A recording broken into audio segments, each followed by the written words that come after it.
ಅಂತ ಇದ್ದೇನೆ. Sir sir ನಮಸ್ತೆ ಸರ್. ಇದು ಏನಾಯ್ತು? ಆ ಒಂದು ಆಕ್ಸಿಡೆಂಟ್ ಎರಡು ಎಲ್ಲ ಹಿಟ್ ಅಂಡ್ ರನ್ ಮಾಡ್ಕೊಂಡು ಹೋಗಿದಲ್ಲ, ಏನು ಕೇಸ್ ಆಯ್ತು? ಸರ್ ಕೇಳ್ತಾ ಇಲ್ಲ ಮೇಲೆ ಮೇಲೆ ಸ್ವಲ್ಪ ಮೇಲೆ. ಆ ಹಿಟ್ ಅಂಡ್ ರನ್ ಕೇಸ್ ಆಯ್ತಲ್ಲ ಒಂದು, ಹೌದು ಹೌದು ಸರ್. ಏನಾಯ್ತದು? ಏನು ಡೆವಲಪ್ಮೆಂಟ್? ಏನು ಇಬ್ಬರು ಸತ್ತವರು ಹೋದ್ರ ಅಲ್ಲ ಏನಾದ್ರು ಅವರು? ಇಲ್ಲ ಸರ್, ಕಾರ್ ಸೇವ್ ಮಾಡಿದ್ದಾನೆ ಸರ್. ಈಗ ಅವನು ಬಾಂಬೆಯಲ್ಲಿ ಕೂತ್ಕೊಂಡು ತಂದೆ ಕರೆದು ಈಗ ವಾರ್ನಿಂಗ್ ಮಾಡಿದ್ದಾನೆ ಸರ್, ಕರ್ಕೊಂಡು ಬನ್ನಿ ಅಂತ. ಯಾರನ್ನು? ತಂದೆಯನ್ನು ಕರೆದು? ಹೌದು ಹೌದು ಸರ್. ತಂದೆಯನ್ನು ಒಳಗೆ ಕೂರಿಸಿ. ತಂದೆಗೆ ಈಗ ಲಾಯರ್ ಕರ್ಕೊಂಡು ಬಂದಿದ್ದ ಸರ್, ಅದು ಜೋರು ಮಾಡಿ ಕಳಿಸಿ ನಾಳೆ ಸಂಜೆ ಒಳಗೆ ಬರ್ಬೇಕಂತ ಹೇಳಿ ಸರ್.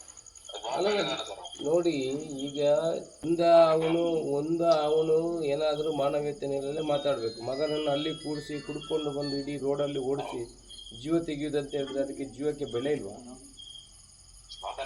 ಅಲ್ಲ, ಅವನ ತಂದೆಯನ್ನು ಒಳಗೆ ಕೂಡಿಸಿ ಇನ್ಸ್ಪೆಕ್ಟ್ರೆ, ಬಗುವರೆಗೆ ಅವನನ್ನು ಒಳಗೆ ಕೂಡಿಸಿ ತಂದೆಯನ್ನು.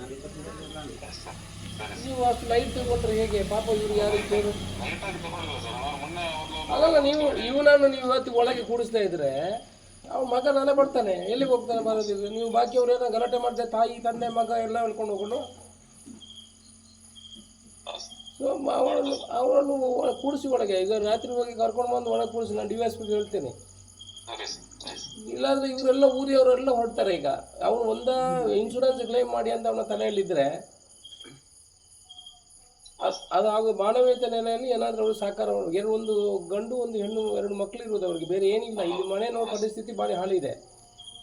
ಸೈಡಲ್ಲಿ ಹೋಗೋನು ಹೊಡ್ಕೊಂಡು ಹೋಗಿ ಸೀದಾ ಹೋಗಿ ಅಲ್ಲಿ ಹೋಗಿ ಅಡಗಿ ಕೂತಿದ್ದೇವೆ ಅಂತ ಹೇಳಿದ್ರೆ ಅದಕ್ಕೆ ಇದು ಮಾಡಲಿಕ್ಕೆ ಆಗೋದಿಲ್ಲ. ನೀವು ಅವರನ್ನು ಇಮಿಡಿಯೇಟ್ ಕರ್ಕೊಂಡು ಬಂದು ಕೂಡಿಸಿ. ಆಗ ಬೆಳಿಗ್ಗೆ ಬಂದು ಮುಟ್ತಾನೆ ಮಗ, ಬಿಸಿ ಮುಟ್ಟದಿದ್ರೆ ಆಗ್ತದ? ಇದೆಲ್ಲ ಸೋಷಿಯಲ್ ಜಸ್ಟಿಸ್ ಅಲ್ವಾ?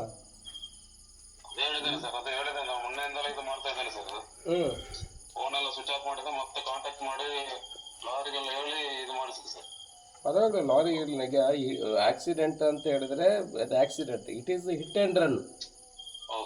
ಇದು hit and run by purpose ಆಗಿರೋದು. ಇದೇನು ಇವರು ಮಧ್ಯ ರಸ್ತೆಯಲ್ಲಿ ಹೋಗೋಕೆ ಅಡ್ಡ ಬಂದು ಮಾಡಿರುವಂಥದ್ದಲ್ಲ. ಸೊ ನೀವು ನಾಳೆ ಒಳಗೆ ಇದು ಮಾಡಬೇಕು. ನಾಳೆ ಒಳಗೆ ಬಂದಿಲ್ಲ ಅಂತ ಹೇಳಿದ್ರೆ ಅವನನ್ನು ತಂದು ಕೂರಿಸಿ ನಾನು SP ಅವ್ರ ಹತ್ರ ಮಾತಾಡ್ತೀನಿ. ಮತ್ತು ಇನ್ನೊಂದು ಗಲಾಟೆಗೆ ಅವಕಾಶ ಕೊಡಬೇಡಿ. ಮತ್ತು ಅವನು ಬಂದರೆ ನಾನು ಈಗ ಹೇಳಿದ್ದೇನೆ, ನಮ್ಮ ಎದುರುಗಡೆ ಮಾತುಕತೆ ಮಾಡಿ ಅದಕ್ಕೆ ಏನು ಸೊಲ್ಯೂಷನ್ ಮಾಡ್ತಾನೆ ಮಾಡಲಿ. ಇಲ್ಲ ಅಂತಂದರೆ ಅವರೆಲ್ಲ ಬಂದು ಗೆರವಾಗ್ತಾರೆ ಅವನ ಮನೆಗೆ. ಅವನ ಮಗನ ಸುಳ್ಯಕ್ಕೆ ಬರ್ಲಿಕ್ಕೆ ಬಿಡೋದಿಲ್ಲ ಇವರು. ಸೊ ನೀವು ಸ್ವಲ್ಪ ಸೀರಿಯಸ್ ಆಗಿ ತಗೋಬೇಕು. ಮತ್ತು ನನಗೆ ಅಪ್ಡೇಟ್ ಮಾಡಬೇಕು ನೀವು ನಾಳೆ, ಅವನು ಬಂದಿದ್ದಾನ ಇಲ್ವಾ, ಏನು ಸಂಗತಿ ಅಲ್ಲ. ಇವಾಗೇನು ಕಾಂಪನ್ಸೇಷನ್ ಕೊಡೋ ಬಗ್ಗೆ ನೀವು ಮಾತಾಡಬೇಕು. ಇನ್ಶೂರೆನ್ಸ್ ಅಲ್ಲಲ್ಲ, ಅದಕ್ಕೆ ಹೇಳಿದ್ದು ನೀವು ಅದರ ಬಗ್ಗೆ ನೀವು ಅವರನ್ನು ಆ ವೇದಿಕೆ ಸೃಷ್ಟಿ ಮಾಡಿ. ಇವರಿಗೇನಾದರೂ ಮುಂದೆ ಜೀವನಕ್ಕೆ ಬೇಕಲ್ಲ. ಇನ್ಶೂರೆನ್ಸ್ ಕ್ಲೈಮ್ ಆಗ್ತದೆ, ಅದು ಬಿಡಿ. ನಿಮಗೆ 1 ವರ್ಷ 2 ವರ್ಷ 3 ವರ್ಷ ಆಗ್ತದೆ ಇನ್ಶೂರೆನ್ಸ್ ಕ್ಲೈಮ್ ಆಗುವಾಗ.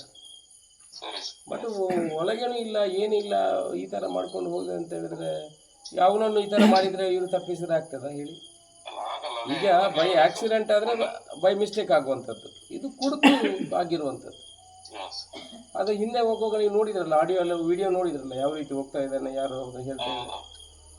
ಸೊ ಸ್ವಲ್ಪ ಆ್ಯಕ್ಷನ್ ತಗೋಬೇಕಿದ್ರೆ ಬಗ್ಗೆ.